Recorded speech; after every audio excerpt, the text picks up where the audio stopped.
morning, everybody. Thanks again for joining us back on the Financial Griot, where we're going to be discussing, maybe one or two things. We're either going to be discussing Alainta's recent relationship status changes, or we're going to go on another tangent, as we always do, but we're going to be talking about finances as well as far as health, mindset, and even focus. This is why we call it the Financial Griot, an opportunity to talk, discuss, and even share some of our opinions. And hey, we might not agree all the time, but hey, I always win. So at the end of the day, thank you for joining me, Lawrence Delva-Gonzalez, the neighborhood finance guy, and these other lovely ladies. Oh my gosh. Thank you guys for tuning in. My name's Alainta. This lovely Sunday and morning that we are recording this. Tune into the Financial Griot. We are here. Hopefully it's not a tangent about my relationship, and it's a tangent on why Lawrence hates brunches. Maybe it's that. So you see how I pivot that a little bit. Ain't gonna work. The people already know. We're gonna get to some of these things. We're gonna get to that. But go ahead, we're lovely. Here. We're here just discussing relationships, wellness, everything in general. But I'm so glad you guys are tuning in. Lovely, how are you? Just shocked. You almost choked on whatever you're drinking. You almost choked on it. Water, and I was just shocked, just towards everything in the introduction. But guys, hey, my name's Merdelus. Welcome to the Financial Griot. When we are sometimes civilized, we're gonna put an asterisk by that. I hope that you guys enjoy this episode. Wherever it lands. It's just going to be something. Think of it as gumbo. You don't know what kind of piece you're going to get when you get into the meal. Okay. So this is what it's about to be. And Lawrence, isn't that gumbo? You get the kind of piece in the meal. Do you know what gumbo is? Sometimes they have different things, potatoes, like I don't know what kind of gumbo are you talking about here? Yes. You're not even Louisiana Creole. You Haitian. Oh, no, Haitian. You don't How about know. that? You don't know what type. She's saying you don't know what type of item or piece or anything you're gonna pick up. Okay. All right. Thank you, ATL. Like so early, God. Early, and this is why This is my Sabbath, and I actually did one this week, which is why I was able to record on Sunday, because these two. Guys, be nice to each other, but it's not Alainta's fault. I understand why she has to clap back.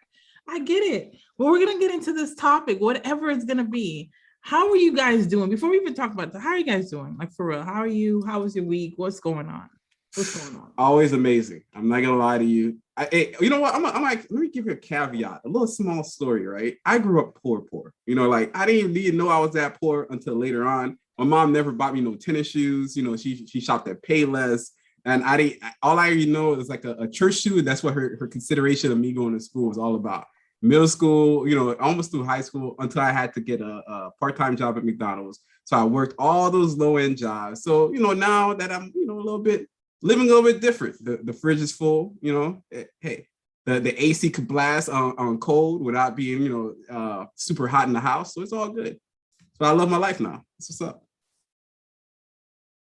How about you, Anna? How are you? I'm better than people in Florida. Just saying. See? Pause. All the time. I'm great. I'm awesome. Feeling abundant. Stayed up a little late last night, catching up on binging on some show. But I'm feeling great. Friday, I took just a personal day off because I'm not about that life.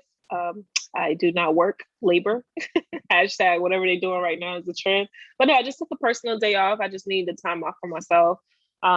Just chill, gym, make sure my fitness is okay. Sister relationship is fine. And yeah, I feel good. It's just been a relaxing weekend for me.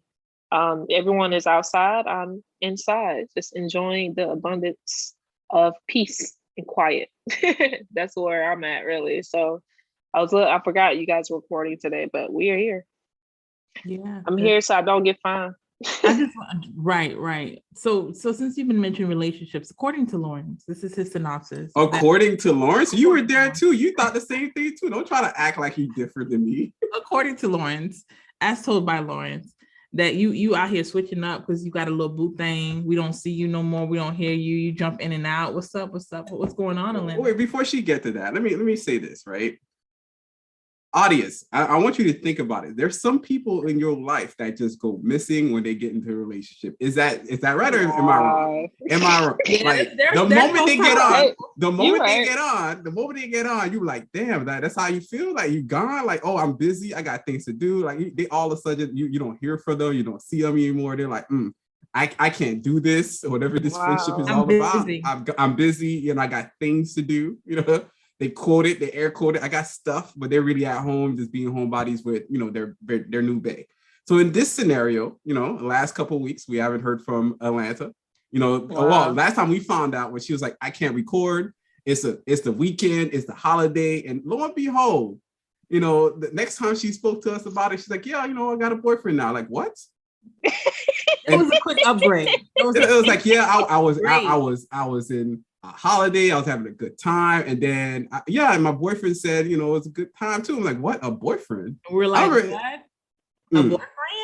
Keep up. A boy that's a friend, or that's a boyfriend? Which one? Mm-hmm. And let me tell the audience, you know, it only took this guy like taking her to a magic show. That was it. Hey, this is low end type of chicks that you get right now. You just get them to a magic show, take them to like a comedy show or something like that. Oh, wow. And then like, hey, let me switch up. And then, you don't have to be a 6-figure man. You don't be a 6-figure man. Just take up to this one thing, and then he's like, hey, you want to be my girlfriend or not? Like it's like middle school or high school or elementary school. You want to be my girlfriend? She's like, yeah, cool. Atlanta, did you check yes or no on the little paper that he slid? He didn't even say it too loud. He's like, you don't want to like get that no. I hate you both right now. Like literally, like the level of hate right now. No, man, it was cool. It was fun. It was actually after dinner, Lawrence. Just to clarify that, after the magic show, after dinner, and you know, just asked, and that was official. That was it. Just kept on with our evening. It was simple, but I'm the type of person where it needs to be said. I'm not going to guess. I'm not going to look in between the lines. I'm not going to try to distinguish gray areas. I just needed for it to be said so we can be on the same page. But yeah, I do have a significant other, a partner, and it's cool. And we are cool, and it's nice. The only thing is, unfortunately, he is not in my proximity. Long distance is very hard. So most times I am on the phone, and most times I am tired to be on the phone so much outside of, you know, speaking to him or others. So I try to make my phone consumption a little bit limited these days, but it's cool. Thanks for calling me out. Per use. Hey, y'all don't Zoom calls? We're not on the VIP list of her calls. Priority, yeah. You shifted down. You shifted down a couple priorities. You're like, hey, you shifted down, guys. You don't Zoom? Like, don't like new relationships use Zoom or something like that? I don't video chat? What's that video call? All right. You know, what's that video? I literally talk to you guys like damn near every other day. We were just talking on Clubhouse. Look at Lauren's face. Bruh. We were just talking about Clubhouse. I don't know. It's like a job, man. Like you just show up for your job. Like what's up? Right. With you? Like, you may see like weirdly inconvenience. It's called job. You know, you joining for your job. You show up for your job. You guys are so funny. You guys are so funny. But yeah, I'm happy, man. I think he's happy. I'm pretty sure he's happy, and yeah, we're cool. Just letting it ride, you know. That's what's up, though. That's what's up. I'm not gonna I'm not hating on it because I know for a fact like getting into a relationship nowadays as a married guy, I can only imagine getting a relationship is very difficult. You know, to find somebody to pair up with somebody with like qualities and thinking about the future, all that good stuff. So you know, that's actually really good that you bounce back. You know, and you didn't buy a cat and die alone. You did buy a cat though. So, but you didn't die alone. There it is. And he has a cat too. Look at God. Oh, man. You're always hating on women with cats. What do you mean? I'm hating on women with cats. I'm just saying. I think it's a stereotype. The whole men with cat. Like when I bought Bruno a few years ago, I think 2019. This is before the pandemic. I got Bruno, and my brother like, oh Lord, she got a cat. You know, like everyone was like, "Oh man, she's single and you got a cat." Oh, it's coming. It's coming. It's coming. She's They call Yeah. it winter is coming. Winter is coming. Right. It's coming. But like Bruno's been a blessing to me. He's annoying, agitated for the most time, like a little baby. But I love him, and I found someone that loves cats just as much as I love Bruno.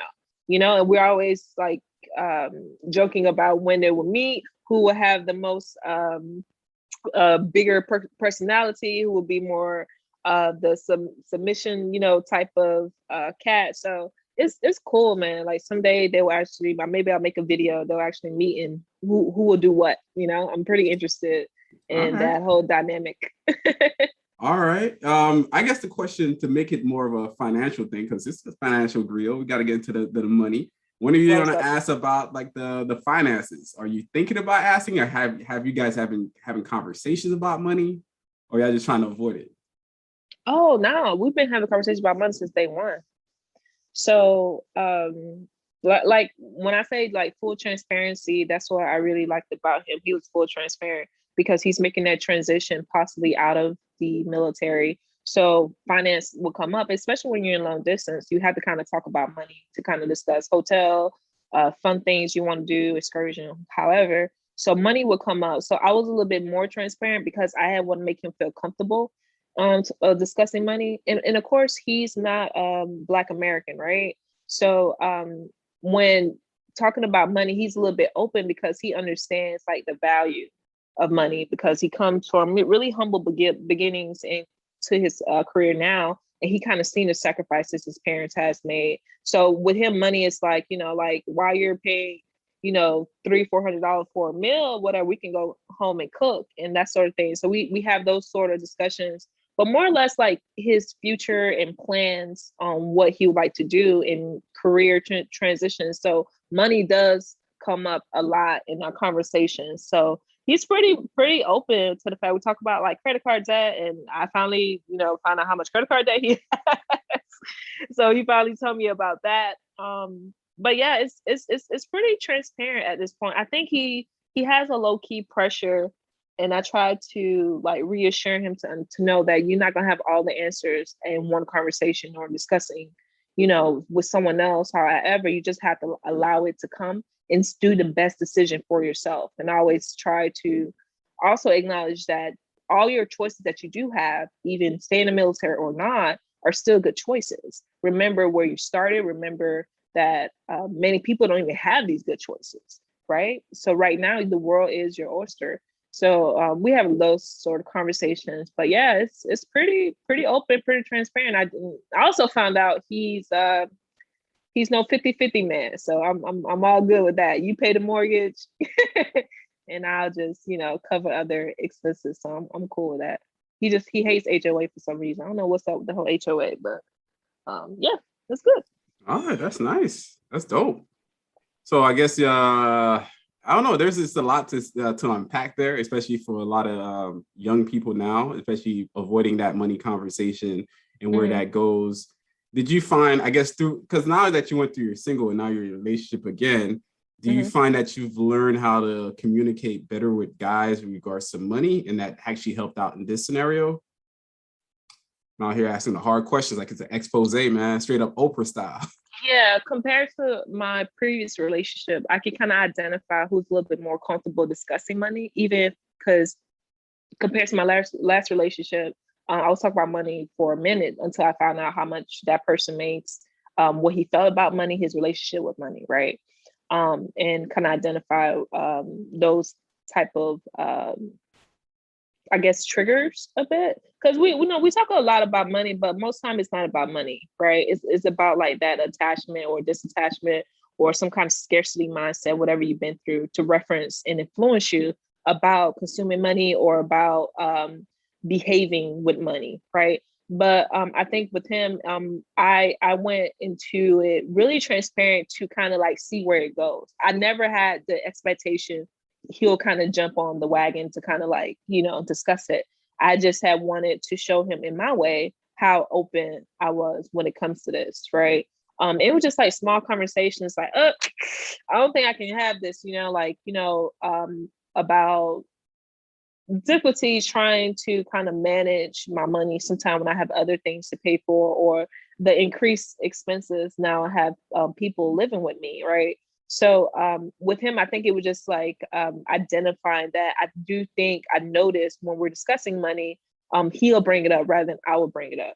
And I kind of identified that it was a little bit more comfortable for him in that space to discuss money. It's not, maybe not on a bigger scale, but just like on small scales as well. And it's nice too, because he wants to someday get married. So we always talk about the culture differences of how money plays a role in, the Nigerian culture and here in America, where you can probably spend like 10, 15,000 and have a beautiful grandiose wedding in Nigeria compared to here. So I think it was just me just coming in and just kind of like not expecting someone to be as open and just be transparent and identify if they're comfortable or not, for me to continue kind of, noticing those things. I think that's pretty dope, because I think what you're saying is you pretty much put yourself out there, and having that level of vulnerability allowed for the conversation to go in whatever direction it was going to go. And I do think that there's this ideology that some people come off too strong because they are already like, I know what's going on with my finances, I'm very clear. And then some people, like, they really top of the bottom, they really don't know. And so the conversation can come across as an attack. And I think conversation, just, communication tools is really understanding that somebody may not be where you are in your money journey, but that doesn't necessarily mean that they'll never open up, but your approach really does matter. And if the person feels like you're asking to measure them up, I always remember that story that Lawrence was saying, like I don't know if it was a random girl that asked him, like, what is his status in the government, of how level of his salary. And it was more so to like measure him up. And those type of conversations are not what we're talking about. It's more so being transparent on money ideologies and what you see about it. And maybe saying, hey, I'm in a bad place, but I do want to get out. And these are the steps that I'm trying to take, or this is the help that I eventually will need. But I do think the person that's sparking the conversation, if you do come across where you are asking the person's finances to measure them up as a human being, and it's not about their character and integrity, you're going to get pushback. So don't hear Alainta saying that she had this wonderful conversation and it's unveiling, and you're going to be like, okay, let me do the same thing. But your tone comes across very judgmental, or it comes across like trying to measure someone based off who they are, based off how much they're making and how much their net worth is. You're going to get shot down. So your expectations and your demeanor truly do matter in this case. Oh, absolutely. A friend of mine just recently shared Lawrence's recent post. Lawrence, did you post this morning? I think what's the post? Yeah. What's the post about where's I think the blacks black stats. Lawrence just don't care at this point. You see how slowly he's gradually just revealing who he is. He's like, what did it say? Where you gonna get your six-figure man at? Where he's at? It's just I was right before I go on the run, I'm listening to a podcast or something like that, and I'm like, all right, cool. I just heard this idea, so that's when I drop something on the Twitter, then I copy it and I post it on online. That's about it on my IG. It says, all right, just for context for people that are listening, I'm referring to a post that the neighborhood finance guy, which is Lawrence, on his IG, he recently posted this morning, where a stat, it says around 31% of households in the US made over $100,000 in 2020. Less than 10% of Black households made over $100,000, with a I don't know, it's like a man or a man emoji, and then it says on the bottom, all bold, where you're getting the six-figure spouse from. Ooh. But Lawrence, I think you posted, it says like 8-9 o'clock this morning. I'm like, Lawrence, like, did he eat breakfast? Did he drink coffee? Oh my God, Lawrence. Hey, this is, you know what? Let me for all full transparency, I wrote this already before, because sometimes I write them and I kind of cut them and then kind of like, oh, I can't post multiple at one time. So if you go to my Twitter, I just be hitting them. I just like hitting all over the place. So I eventually transpose it into the IG space just to let people know, because a lot of people are going after this six-figure person. And like we talked about, not checking for character, not checking for growth, not understanding who the person really is, but it's just based on materialism. And ultimately, it's not even true, especially in a Black household, that you would find somebody 9 times out of 10 making over $100,000, especially as a Black man.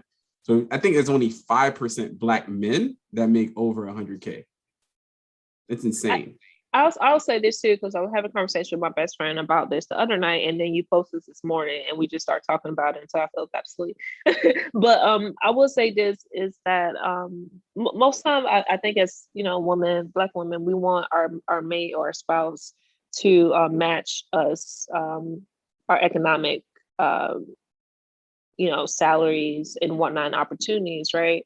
And I think I have grown into the person to say that if you want more, then you are pursuing more for yourself, right? So if I make 70, you make 40, that's a 6-figure house.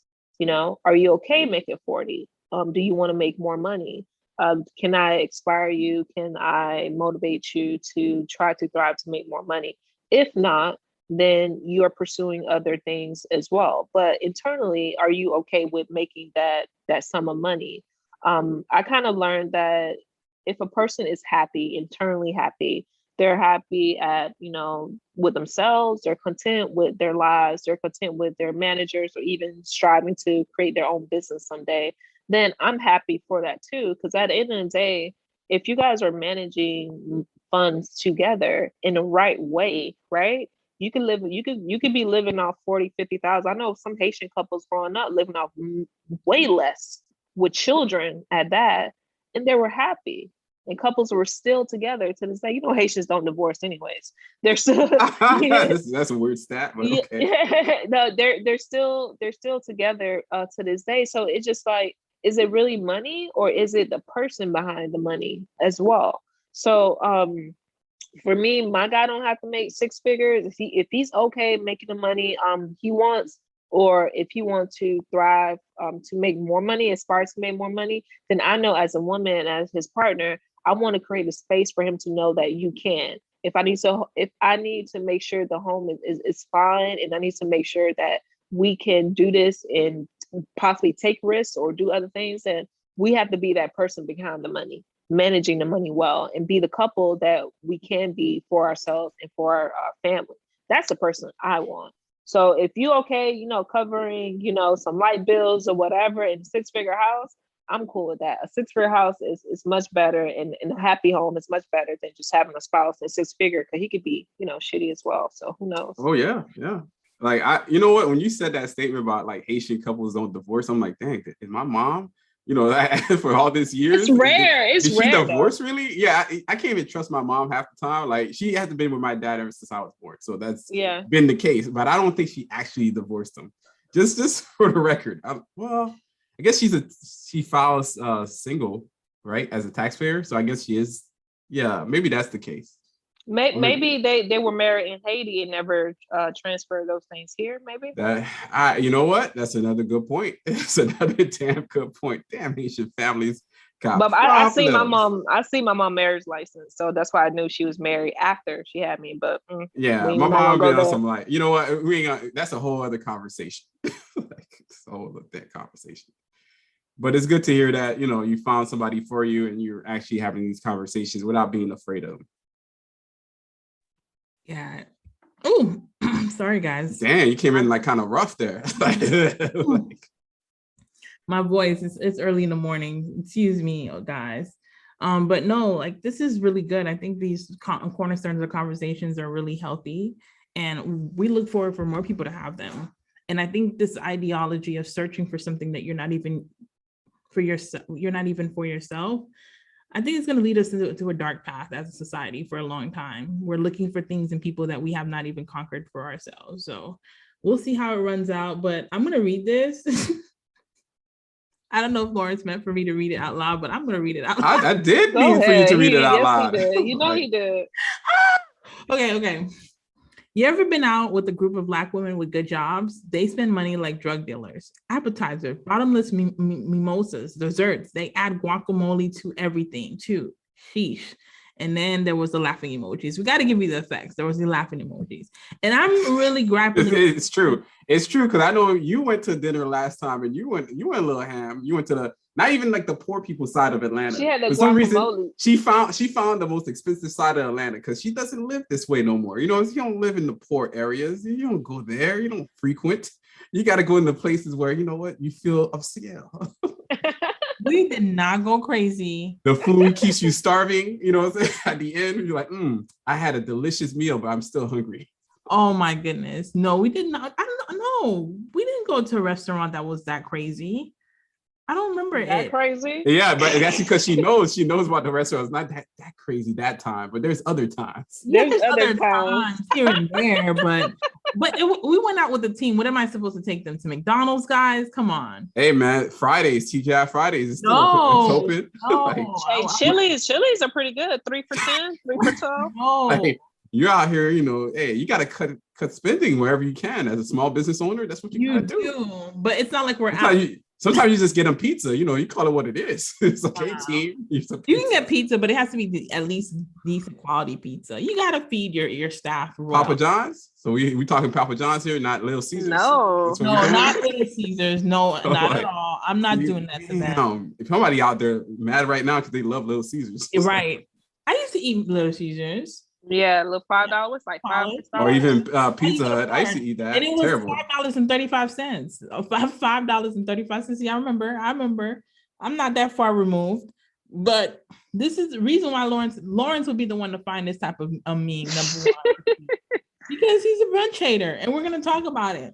Lawrence was out on brunch. Wait! You got to talk about another episode because that got to be a wrap. You got to wrap it up and then go to another episode. We're done with that other episode. Yeah, that's it. You got to just wrap it like that. Oh like, man, this is a professional podcast. We can't just keep doing this.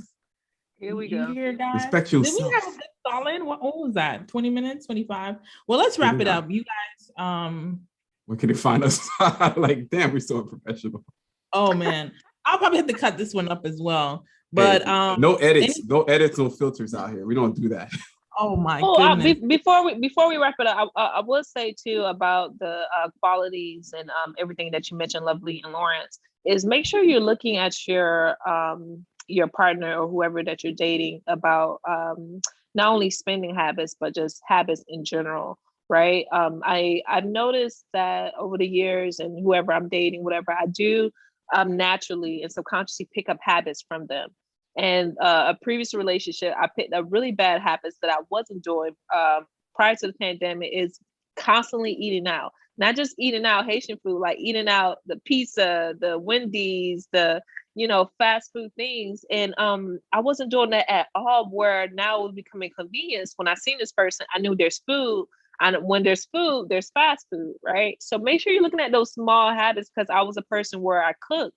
And sometimes I eat out, but not as much. But it became a constant thing. And that became when the weight came as well. So look at those small habits too. Because if you haven't seen a guy cook at any point in your relationship or your courting, then that's something to look at. Oh yeah. You're gonna gain the weight. That's something to look at. Like, make sure they can properly, create a meal. It doesn't have to be, 5 stars like where Lovely goes, but make sure, I'm serious though, just make sure they have some form of good habits. Like they like to work out or they like to cook, those sort of things, because I am looking at what things I avoided because there are other qualities and stuff, or physical qualities I like, but you got to pay attention to those small details. Right. And I think something else to kind of wrap this up with is that if, let's say they don't cook, right? I think, again, it goes back to conversing, because there might be, maybe they grew up with a mom that's just what it was. That was just the lifestyle that they lived. At the pace, she was maybe working 2-3 jobs, and it was maybe picking up KFC, the little box that got 10 pieces of chicken, whatever the circumstance is. I think introducing a different type of culture to the relationship is important, because sometimes someone's doing something because that's all they know. And there's a guy that I knew that's what his lifestyle was. Like what do you mean? He barely could make ramen. Okay. Like ramen, like the 89-cent ones that you like, how you mess that up? Like just throw a little pack thing in it and just literally make it that way. But I realized in conversation and introducing like, hey, like, you don't gotta live like this. There's other things that you can do. And matter of fact, it's gonna taste better. It's gonna be better.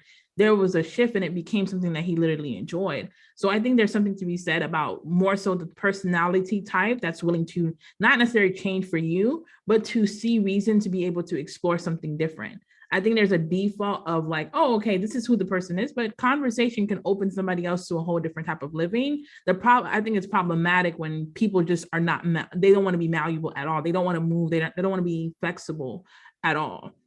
And I think there's something to be said about like, hey, this is not necessarily the best way for us to live. And here's introducing healthy eating and whatever it may be. And I think it can change some things. Like I learned from my friends, I learned from my environment all the time. Like, hey, there might've been something like right now, like fresh herbs is like the best for me. Like the powder stuff, yeah, if you need them, you can use it. But like, I love like a fresh thyme, a rosemary, like these things when they start putting together, like, but over the years, like I realized, hey, going to the farmer's market is a lot, but much better, but it's, experiences change the pace of how you approach things.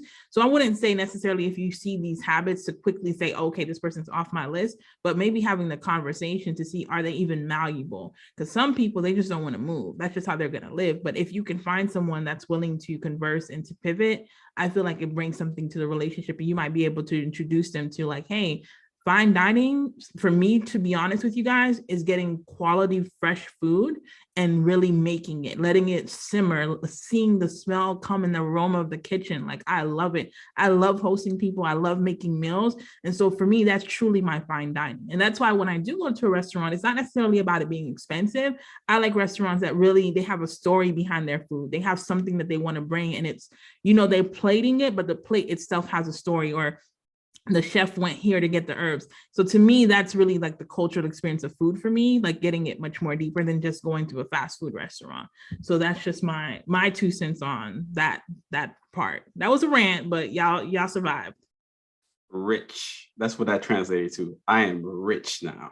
But Black okay. luxury. I love it. I love Black luxury. But, since the ladies offered some real perspective from their side, I'm gonna tell the guys right now, right? If you see a girl, she's expensive. She's expensive. Where she goes. All her photos that she posts. The type of lifestyle that she gets into. Do not jump to try to date her and get mad at the fact that she's expensive. Like, there's just some people that just love to spend. So if you're gonna get into that relationship, just know where the person you get in a relationship with. So it's the same thing as I would say for a girl. It's the same thing I'll say for a guy. Just make sure that you're equally yoked in your perspective of money and how you spend it. Because like we said, it's not a matter of me controlling your money or any of us controlling your money, telling you what to do. Because we need, we ultimately help you earn all that money. That's your money. If you want to spend it all the way to the grave, go ahead. If you want to save, invest it, and build something with it, that's on you too. But ultimately, the choice is still falls back to you. And if you have a conversation with your significant other, and you start figuring out that you have a trajectory that y'all want to go with, then stick with that. But do not try to get into a forced relationship with somebody that's basically not going in the same direction that you're going. That means you're vetting what they're doing. Yeah, it's not bad to go to luxury dining, especially when there's, the restaurant weeks. You get that 3-star, 5-star, menu on a cheap discount. So it's not bad, but ultimately you do need to watch the person that only spends to solve their problems. That's the biggest thing. Every time you spend to solve your problem, you just really, it's like, hey, instead of trying to learn, I'm gonna buy my way this. Instead of trying to learn through Google, reading books, whatever it is, I'm just gonna go get a coach. Instead of actually trying to do the work yourself and just trying to see where you go with it, because nobody's gonna say you're gonna be perfect or an expert, but try something new, start to learn, start the process, and ultimately, that's gonna actually benefit you long-term all the way through. So with that being said, guys, so stop going for these rich chicks. With context, guys. With context. Yes, yes, context. With context. But no, this is a great episode. And I'm glad that you stuck through, because if you're listening to our voices, that means you stuck through the end.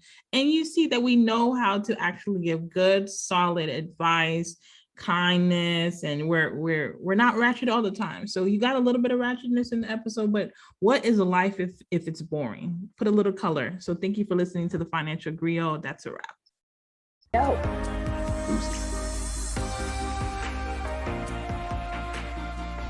Thank you for listening to the Financial Griot podcast, powered by the Wealth Builders Collective.